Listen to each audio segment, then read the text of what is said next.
The right-hand path is the path of growing discipline. It is the means by which the raw material that we are born with is shaped into a beautiful instrument.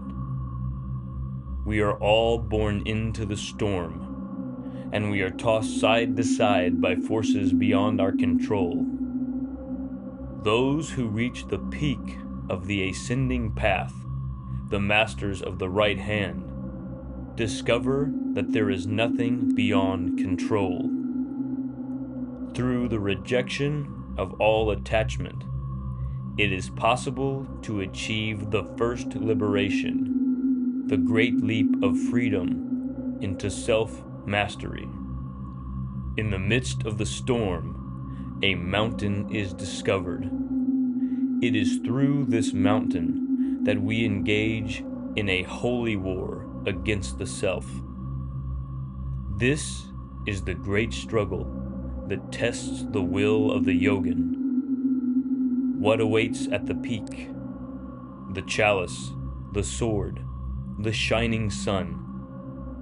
The lead is transformed to gold, and all illusion is broken. Differentiation is dissolved into oneness, and oneness is dissolved into nothingness. Death is the prize, death of the self, death of the ego. Some find satisfaction in death. They step into the blinding light of oneness and leave behind all form. For others, death is only the beginning, and in rebirth they find the path of the left hand. In order to explore the full scope of the left-hand path, one must achieve transcendence. With transcendence, every poison may be transformed into medicine. Without transcendence, destruction may come with indulgence. The scope of liberation is dependent upon how far the yogin is willing to be thrown into the void. In Viagra Yoga, the truest expression of the right-hand path is oriented towards non-duality. Walking the right-hand path is dangerous. Those who seek the sun may excuse any behavior in the name of what they consider to be dharma. The right-hand path is tricky. It is full of pitfalls and the potential for self-destruction. In order to keep the yogin from undermining their own power, it is necessary to adopt moralistic dogma. This is not the petty moralism of modernity. Rather, it is the necessary framework for ensuring that strength is preserved on such an arduous path. The necessity for a moralistic code on the right-hand path is the source of the seemingly dualistic systems of ethics that are found in Buddhism, Sanatana Dharma, and other traditions. These moral codes are useful while the yogin treads the jagged rocks of the mountain.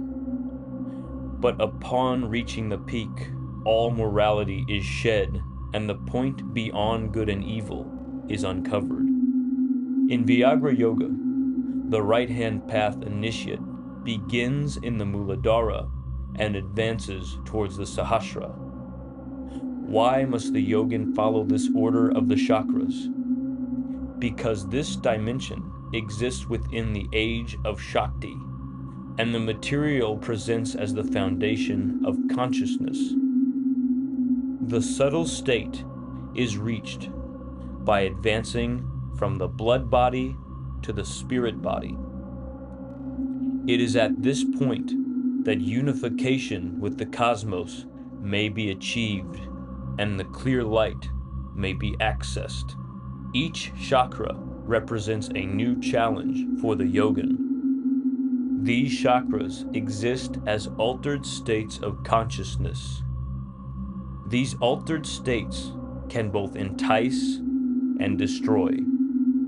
It is the mission of the right hand path yogin to reject all of these enticements and resist all aspects of destruction.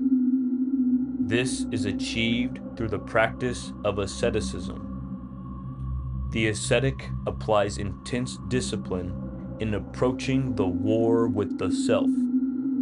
As the yogin advances through the chakras, new battles are fought until the peak of the mountain is stormed and the living death comes. It is at this point that a choice is made: death or rebirth.